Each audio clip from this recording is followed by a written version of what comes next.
ಉಡುಪಿಯ ಇಂದ್ರಾಳಿ ರೈಲ್ವೆ ಮೇಲ್ಸೇತುವೆ ಕಾಮಗಾರಿ ವಿಳಂಬವಾಗುತ್ತಿರುವ ಕಾರಣ ಜನರು ಪ್ರತಿದಿನ ಸಮಸ್ಯೆ ಅನುಭವಿಸುವಂತಾಗಿದೆ. ಇದನ್ನು ಖಂಡಿಸಿ ಉಡುಪಿ ಜಿಲ್ಲಾ ನಾಗರಿಕ ಸಮಿತಿ ವಿಭಿನ್ನ ಪ್ರತಿಭಟನೆ ನಡೆಸಿದೆ.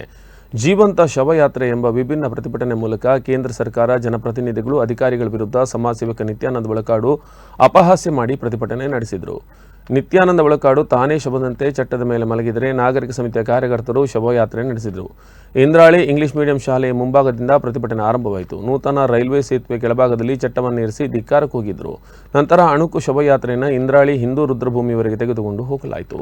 ಈ ಮೂಲಕ ವ್ಯವಸ್ಥೆಯ ವಿರುದ್ಧ ನಾಗರಿಕ ಸಮಿತಿ ವಿಭಿನ್ನ ರೀತಿಯಲ್ಲಿ ಪ್ರತಿಭಟನೆ ನಡೆಸಿದೆ.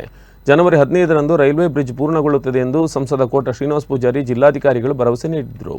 2 ಭಾಗಗಳಲ್ಲಿ ರಸ್ತೆ ನಿರ್ಮಾಣವಾಗಿ 7 ವರ್ಷ ಕಳೆದರೂ ರೈಲ್ವೆ ಸೇತುವೆ ಪೂರ್ಣವಾಗಿಲ್ಲ.